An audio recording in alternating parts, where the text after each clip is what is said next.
Estamos falando sobre o reino dos céus, uma jornada do Evangelho de Mateus, e tem sido tremendo. E hoje é o 10º sermão sobre o reino dos céus, sobre o Evangelho de Mateus. Então quero convidar você a abrir a Bíblia no Evangelho de Mateus, capítulo 13, versículo 44 a 46.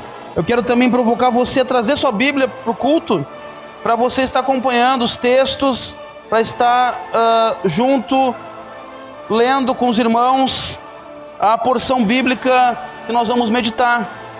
Então hoje, Mateus capítulo 13, 44 a 46, que diz assim: o reino dos céus é como um tesouro escondido num campo. Certo homem, tendo encontrado, escondeu de novo, e então, cheio de alegria, foi, vendeu tudo o que tinha e comprou aquele campo. O reino dos céus também é como um negociante que procura pérolas preciosas.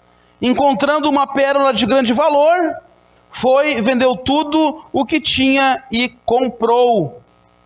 Amém. Pode fechar a sua Bíblia. Nós vamos meditar então nessa noite, nesse texto.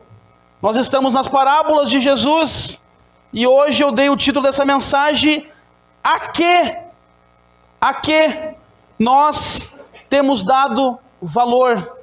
A que nós temos dado valor? E vamos meditar então nesse texto que vai falar dessa parábola do tesouro escondido e da pérola de grande valor. Falamos na semana passada da parábola do grão de mostarda e do fermento. E Jesus vinha numa sequência falando dessas parábolas, que parecia ser uma sequência lógica dos mesmos eventos acontecendo, só que ele mudava a história para ilustrar. Satanás prejudicando a semeadura, Satanás plantando joio no meio do povo, Satanás, quando o reino vai crescendo, as aves elas vêm fazer ninho na árvore, que é o grão de mostarda, e o fermento, que vai se expandindo no meio da igreja e vai prejudicando a comunhão dos irmãos. Mas agora, nessas 3 últimas parábolas, que o tesouro escondido, a pérola e a rede, Jesus muda o sentido. Agora ele vai mudar o foco da sua mensagem falando das parábolas. Antes ele estava falando da ameaça de Satanás no reino, e agora ele vai falar sobre o reino. Então é fundamental o que você vai ouvir hoje. Presta muita atenção no que você vai ouvir hoje e receba no seu coração aquilo que Deus tem para falar com você. Amém? Que Deus fale profundamente ao seu coração nessa noite. Jesus falava por parábolas com o povo e com seus discípulos. Ele usava metáforas para falar da salvação, para falar do reino dos céus, quando ele falava de parábolas. E ele usava elementos do cotidiano, aquilo que o povo vivia na época. Ele falava, ele exemplificava o reino dos céus e a salvação. Então ele falava de um homem que saiu para semear, ele falava do grão de mostarda, ele falava de trigo, ele falava de coisas, do fermento que a dona de casa coloca no pão. Então, eram coisas do cotidiano, fáceis de receber, fáceis de estar entendendo, de ter um entendimento. Então, Jesus traz a luz para os seus discípulos, o reino dos céus, para que o povo pudesse entender como é simples, o reino dos céus. E nesses versículos que nós lemos, ele vai falar agora então desse impacto que o reino dos céus produz na vida das pessoas.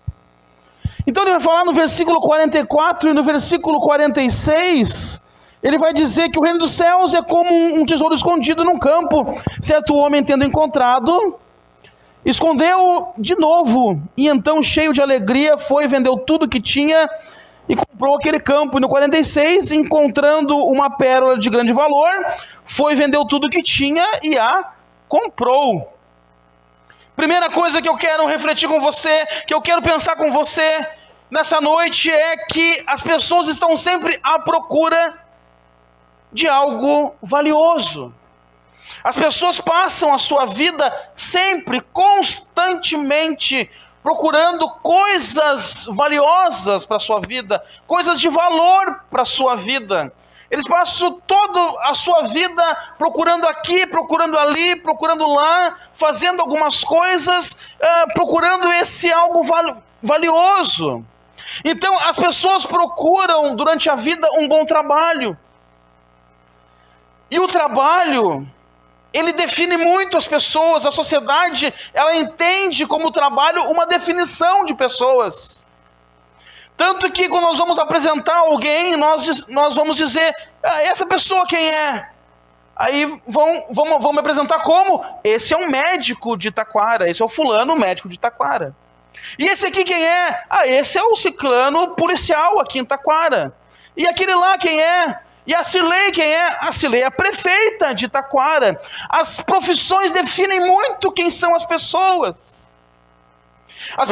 As profissões são usadas para até determinar o caráter das pessoas, e nós nos surpreendemos, nós nos decepcionamos quando a gente ouve falar que um policial, por exemplo, em vez de proteger, ele roubou. Mas como? Ele é um policial. Quando a gente vê que um médico, ao invés de salvar vidas, ele condenou uma vida, ele matou alguém, ele desprezou, ele não atendeu alguém. Como assim ele não vai atender alguém que está precisando de atendimento? Então nós colocamos a profissão como o sinônimo do caráter. Então o trabalho, ele é muito valorizado, é algo de valor que as pessoas procuram, um bom trabalho. As pessoas procuram reconhecimento, serem reconhecidas. Então elas fazem as coisas para serem reconhecidas porque elas querem ser valorizadas. Elas querem um valor, elas querem ter valor nas coisas que elas fazem. Então elas passam a vida toda procurando reconhecimento. E ela vai fazer uma caridade, ela espera um tapinha nas costas. Ela vai fazer um trabalho cotidiano, ela espera um elogio, ela espera um reconhecimento. As pessoas buscam reconhecimento, buscam valor para si próprios. As pessoas procuram a vida toda por dinheiro e por riquezas. E passam a vida inteira lutando para ter dinheiro, lutando para prosperar, lutando para crescer financeiramente, e é dia após dia, e é lutando, e é trabalha num trabalho aqui, trabalha num trabalho lá, trabalha de dia, trabalha de noite, estuda numa faculdade, passa dias e noites em claro, estudando porque ela quer dinheiro, ela quer riquezas. E nós vamos ver muitas pessoas, e um grande exemplo disso são jogadores de futebol, que geralmente saem da favela, e aí eles têm um talento, começam a jogar futebol, começam a se destacar e vão para um time, para um grande time, vão para a Europa, ficam milionários. E aí quando ficam milionários, então eles começam a distribuir esses bens para os seus pais, né? Dão uma casa para os pais, e aí esse milionário agora começa a comprar um apartamento aqui, começa a comprar um apartamento no litoral, começa a comprar uma casa em Santa Catarina, ele compra outra em São Paulo, ele compra outra no Rio, ele não satisfaz, ele compra em Nova York, aí ele não satisfaz, ele compra em Miami, ele não satisfaz, ele compra na Europa, e aí quando vê ele vai comprar o carro, a BMW, o Porsche, ele vai gastar uma fortuna para isso, ele vai agora, ele não satisfaz, ele vai comprar uma lancha, porque ele precisa mostrar também que ele tem poder, que ele tem dinheiro, que o dinheiro compra esses bens. Aí ele não satisfaz, ele compra um jatinho, porque agora ele tem que fazer viagens. E muitas vezes essas pessoas, elas se desgraçam. Muitas vezes essas pessoas estão milionárias, e você vai entrevistar a família deles, a família está paupérrima. Não ajuda, não contribui, não ajuda os pais, não faz uma caridade. Poderiam fazer muitas e muitas caridades, alguns fazem, claro, não vamos desprezar isso, mas podiam fazer muitos e muitos trabalhos sociais e não fazem com seus milhões que eles ganham. Mas a pessoa procura algo de valor, e para ele algo de valor, algo valioso é o dinheiro, é a riqueza, é o poder. É poder mandar buscar, não ter limite para comprar alguma coisa, e ele vai esbanjar agora comprando coisas fúteis. Às vezes ele paga milhões por uma coisa que você não pagaria R$100. Mas eu tenho poder, eu vou e compro. procuram por namorado, né, por um bom partido, passam a vida procurando um bom partido, mas muitas vezes não sabem escolher o bom partido. Essa semana nós estávamos dando risada ali em casa, a minha irmã estava vendo o jornal e tinha uma tirinha de uma senhora de 70 e poucos anos se candidatando para um namorado. Mas ela dava as características dela, umas características meio estranhas, né, de como que ela era, inclusive ela tinha AIDS, e ela queria um companheiro para ela que tinha que ter essa característica, e ela estava se oferecendo, né, que queria conhecer um companheiro.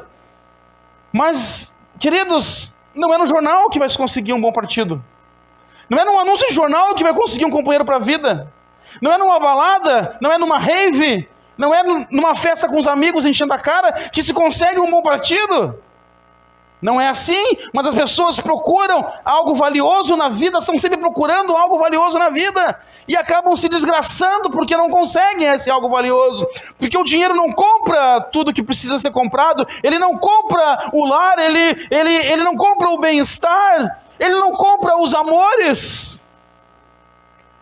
E a pessoa procura por conforto a vida toda, ela procura por alegria a vida toda, e por procurar alegria, muitas vezes ela cai em desgraça. Porque os amigos vão fazer uma festa, convida essa pessoa que nunca foi numa festa, e lá ela vai experimentar a primeira vez um copo de álcool, de uma bebida alcoólica, ela vai experimentar a primeira vez o cigarro que ela nunca botou na boca, ela vai experimentar a primeira vez uma droga, e ela cai em vícios sem nem perceber. Porque ela está procurando alegria, ela está procurando amizade, ela está procurando os amigos, e os amigos, na verdade, destroem a vida dela. Então a pessoa cai em vícios, em bebedeiras, em drogas, em perversidades. Quantos noticiários nós já ouvimos, quantas notícias nós já ouvimos de meninas que foram violentadas por dezenas de homens, numa festa?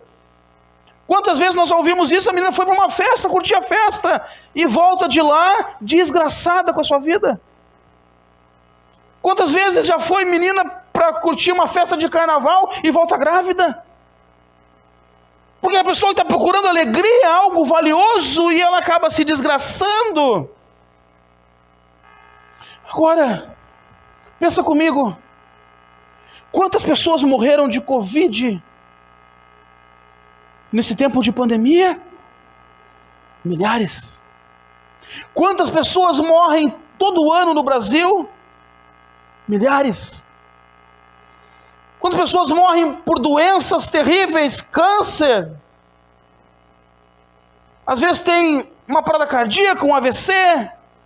Quantas pessoas estão num leito de enfermidade hoje no hospital de Taquara? E que está lá convalescendo, está nos seus últimos dias de vida. Agora eu quero perguntar para você, e eu sei que você pensasse comigo.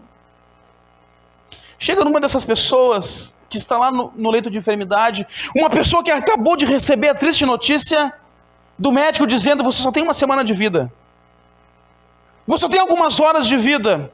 A pessoa que ouve chama os seus parentes porque você precisa se despedir, porque a sua vida acabou. Não passa dessa noite.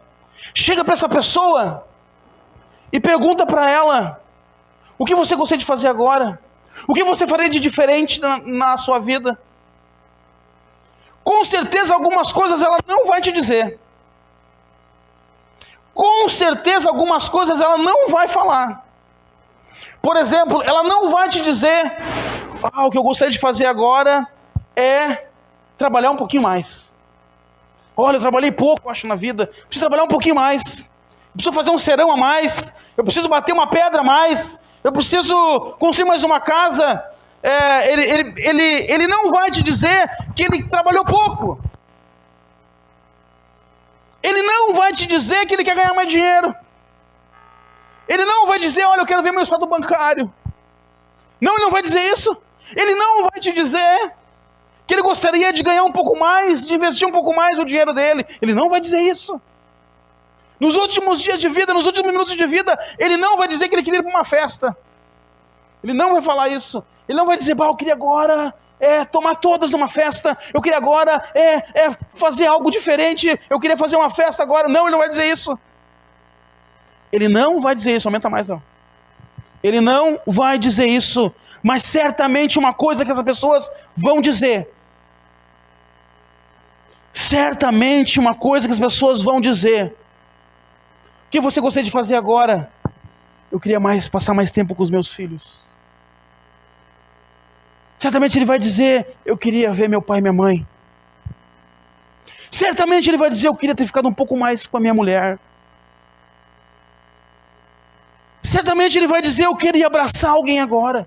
Chama o fulano, chama o ciclano, eu quero dar um abraço nele agora. Chama o fulano, eu quero pedir perdão para ele agora. Certamente essa pessoa, se ela é crente, ela vai dizer, eu queria ter vivido mais para a obra, eu queria ter ido mais à igreja, eu queria ter vivido mais para Cristo, eu queria ter ganhado mais pessoas para Jesus. Por quê? Porque nessa hora ele descobre que o valor não estão nas coisas, mas estão nas pessoas e nos relacionamentos. Tristemente, a pessoa descobre nessa hora que ela passou a vida toda amando as coisas e usando as pessoas. E nessa hora ela descobre que ela devia ter usado as coisas e amado as pessoas. Amém? Porque a pessoa está em constante busca de algo valioso, e ela busca algo valioso a vida inteira, e no fim da vida, ela descobre que não encontrou.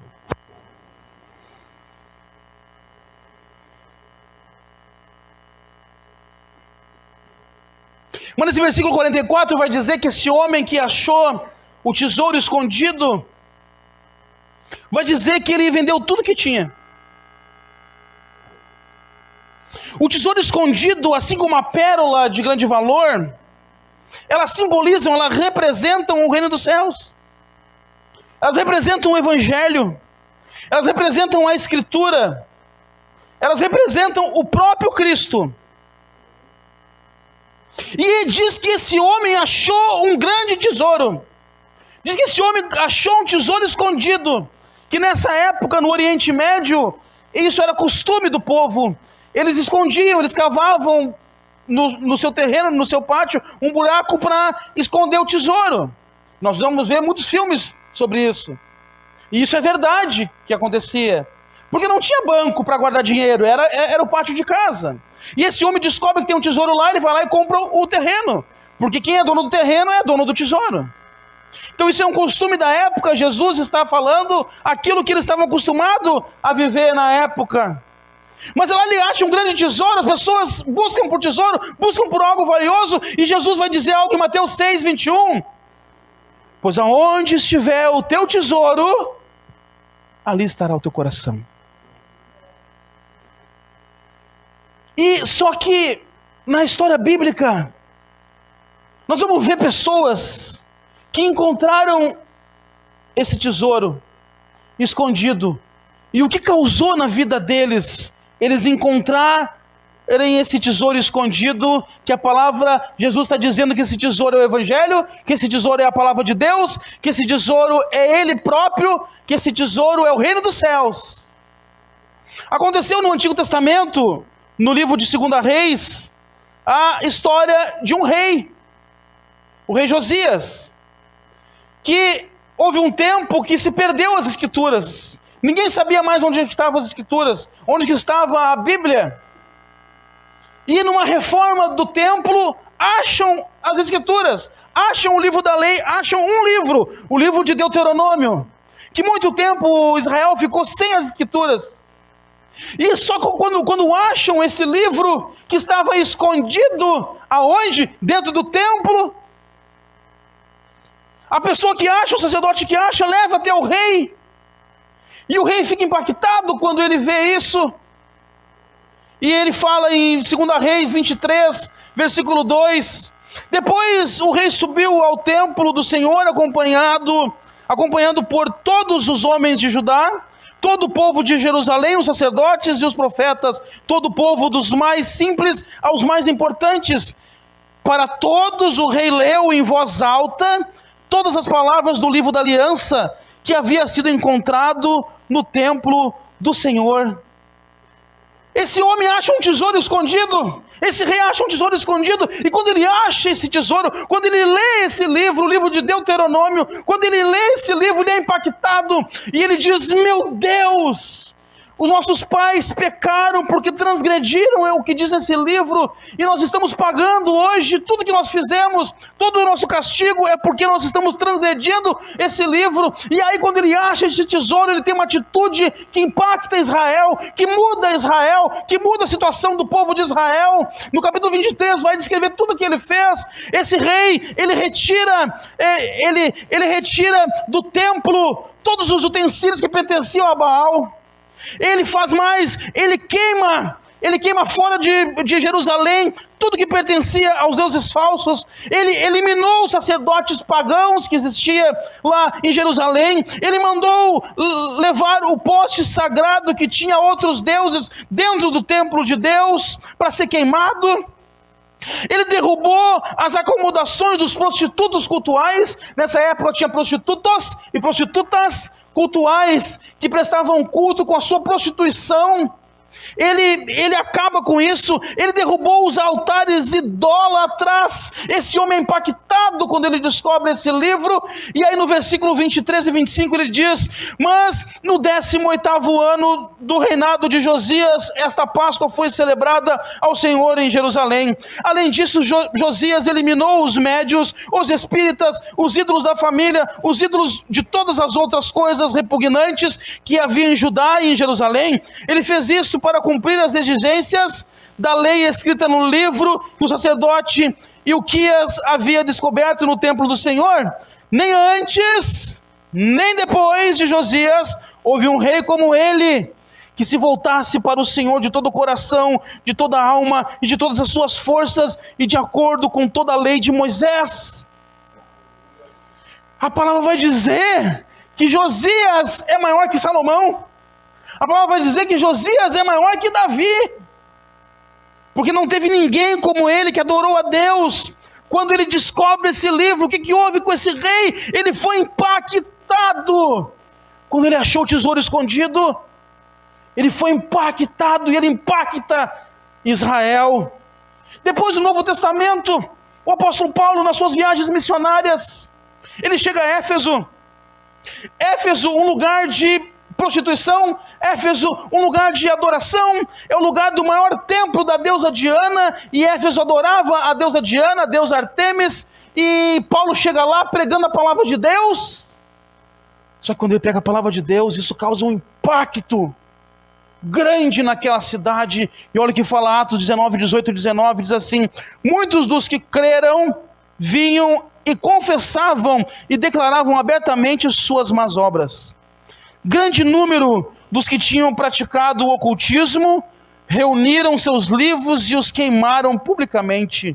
Calculado o valor total, esse chegou a 50.000 dracmas. Quando a palavra chega numa cidade, ela impacta essa cidade. As pessoas tocam fora os seus utensílios, tocam fora os seus bens inúteis, abandonam os deuses falsos, porque recebem o impacto quando descobrem um tesouro que estava escondido.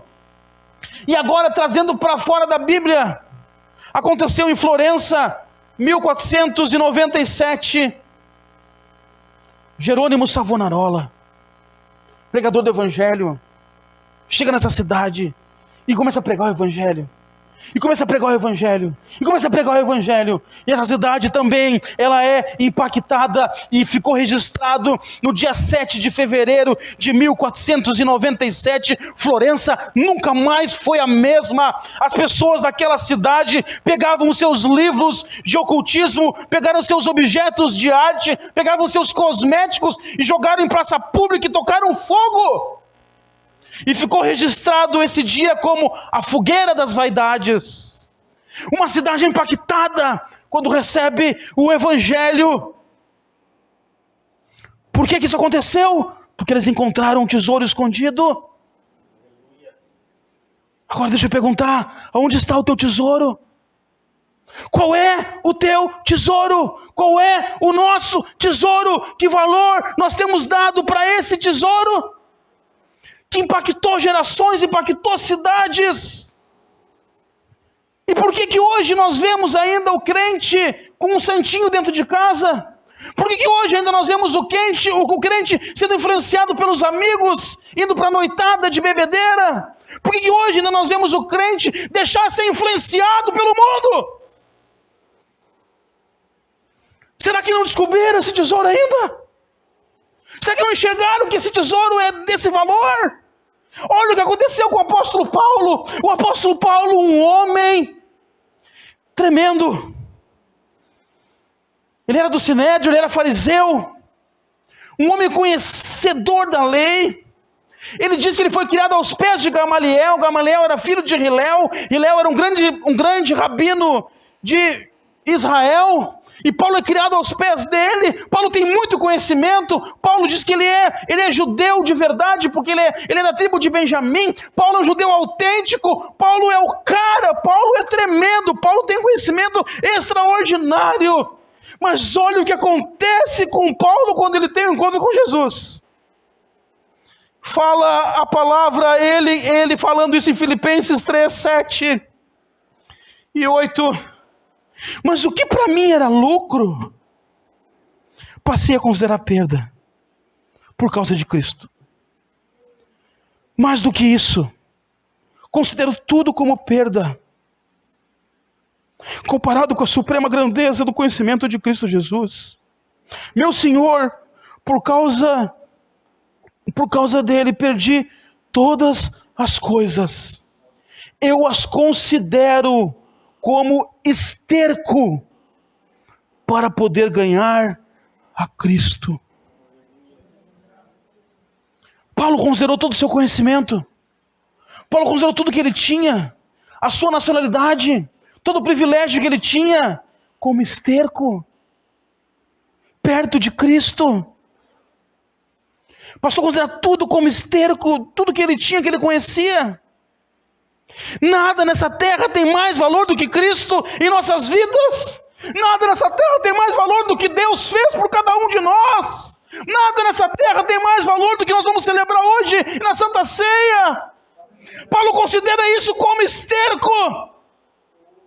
Tudo que temos, ganhamos ou adquirimos é nada perante Cristo.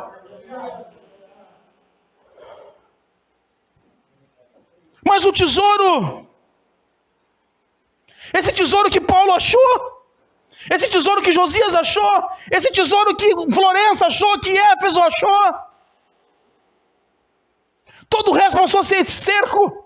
Sabe qual é o grande problema de nós hoje? Sabe qual é o grande problema do povo hoje?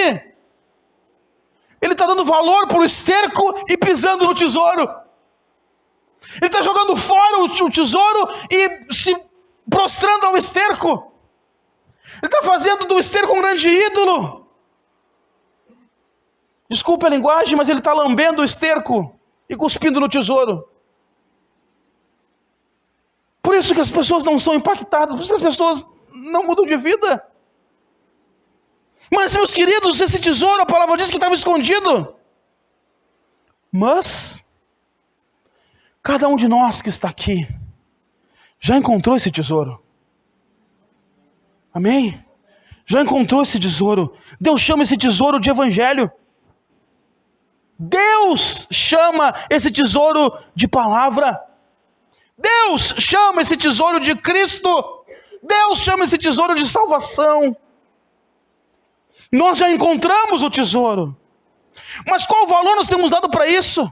Qual a frequência nós temos nos cultos? Qual a frequência que nós lemos a palavra do Senhor? Qual a frequência que nós oramos? Qual a frequência que nós fazemos a caridade? Qual a frequência que nós estendemos a mão? Qual a frequência que nós abraçamos um irmão? Qual a frequência que nós nos ajudamos? Qual a frequência que nós nos amamos? Qual a frequência que nós nos parecemos com Cristo? Que valor nós temos dado para isso? Qual o valor nós temos dado? Como que está a nossa vida? Como que está o nosso coração? Pessoas estão desprezando o tesouro e valorizando o esterco.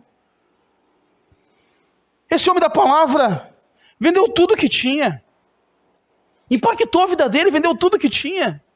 Tudo que tinha, eu preciso desse tesouro. Ele vendeu tudo que tinha para comprar o campo. Precisamos, minha gente. Precisamos, minha gente, desesperadamente, dar valor para esse tesouro que nós temos nas mãos. A palavra vai dizer que esse homem, depois que ele achou o tesouro, ele escondeu de novo. Cada um de nós precisa fazer isso. Cada um de nós já achou o tesouro, amém? Nós já achamos o tesouro, então cada um de nós precisa esconder ele de novo.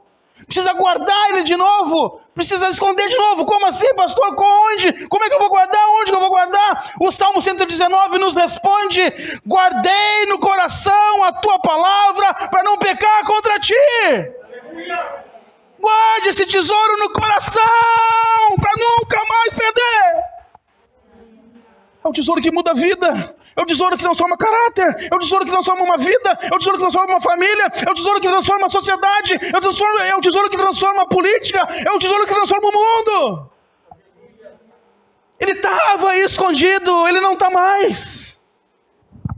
Ele está à disposição para mim e para você.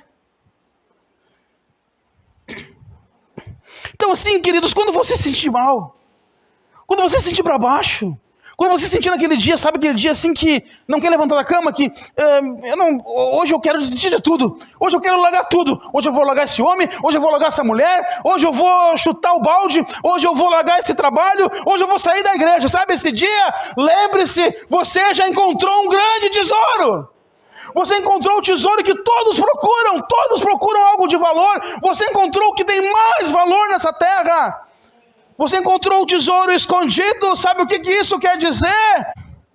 Isso quer dizer algo tremendo, que os céus, eles estão em festa. Isso quer dizer que os céus, ele foi transformado. Isso quer dizer que nos céus acontece alguma coisa agora.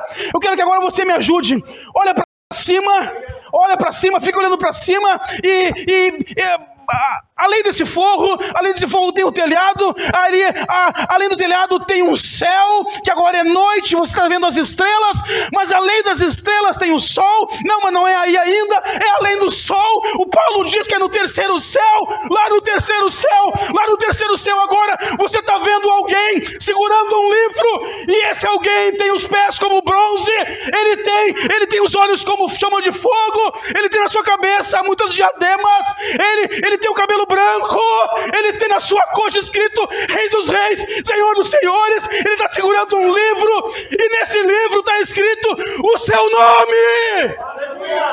O seu nome está escrito nesse livro. É o seu nome que está escrito lá. Ele está dizendo João, ele está dizendo Tiago, ele está dizendo Thaís, teu nome está aqui. Aldo, teu nome está aqui. Nice, teu nome está aqui.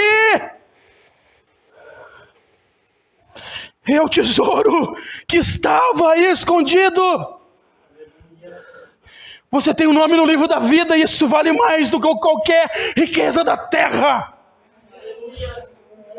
Repita comigo: eu encontrei um grande tesouro que estava escondido, mas agora eu posso ver.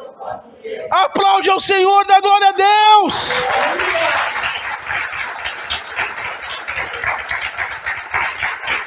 Aleluia, aleluia, povo de Deus, aleluia, irmãos, aleluia, queridos. Mas a palavra diz também que tem um homem que foi procurar pérolas. E agora eu vou ser bem rápido para terminar. As pérolas vêm da ostra. E existem diversos tipos e qualidades de pérola. Existem pérolas brancas que nós conhecemos, pérola azulada, rosada, dourada, até a pérola negra. A palavra pérola vem do latim pirum, quer dizer pera. Porque as pérolas, elas tinham o formato de pera, o normal é o formato de pera, a redondinha, então ela é mais valiosa. E a pérola, ela é produzida quando o invasor entra nessa ostra, e essa ostra, então, ela produz a pérola. E uma ostra de água doce leva de 1 a 6 anos para produzir uma pérola. E de água salgada de 5 a 20 anos. Então por isso ela é muito preciosa, ela é muito valiosa. É um animalzinho, é um bichinho, né? É um... Como é que chama do mar? É um molusco? É isso? É, né? Que produz a pérola.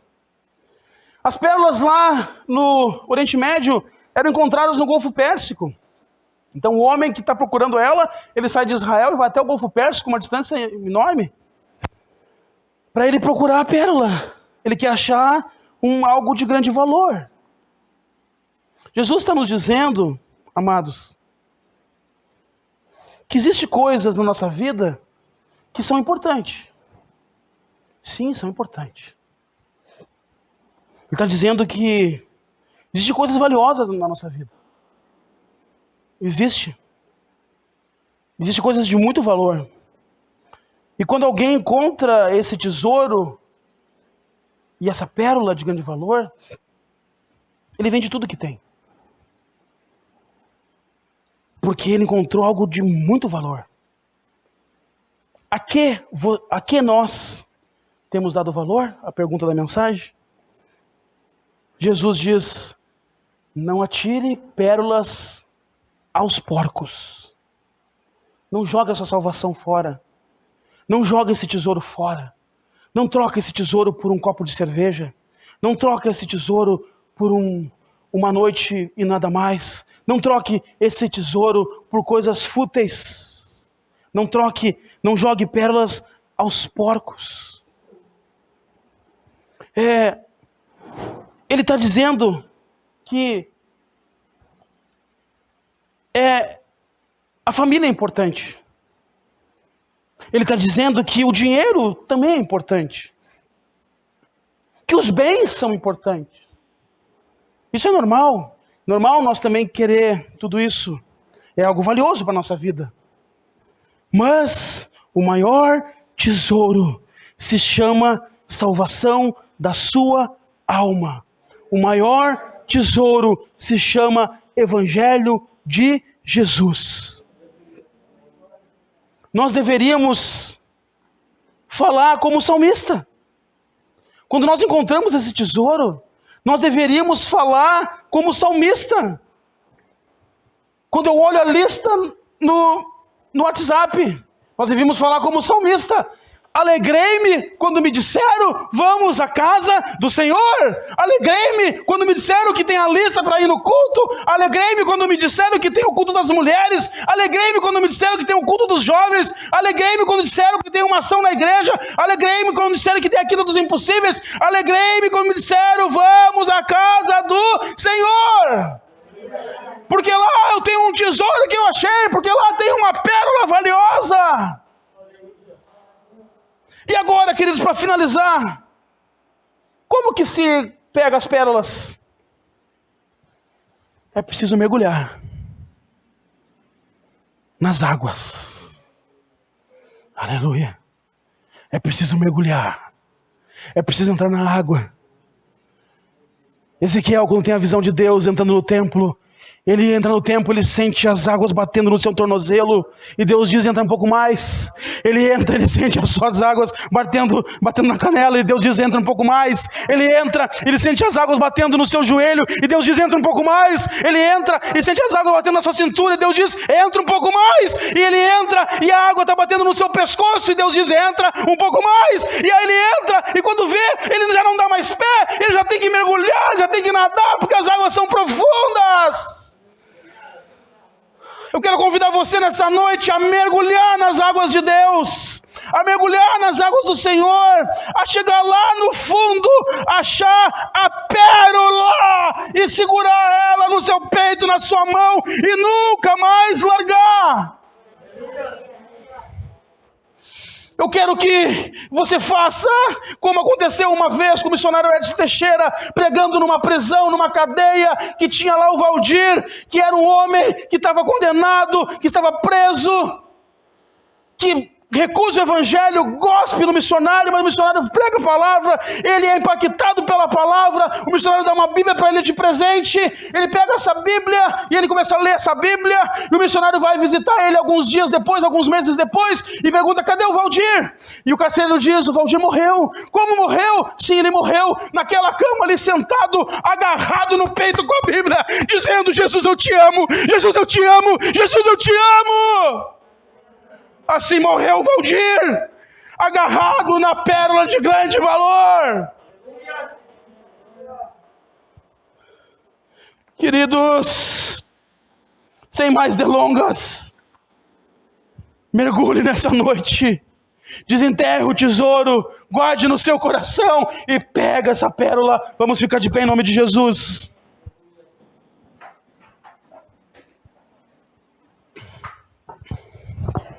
Aleluia! Você tem nas mãos o maior tesouro da sua vida. Eu quero convidar você então agora a buscar a presença do Senhor. Agora você fecha os olhos e agora é você e Deus.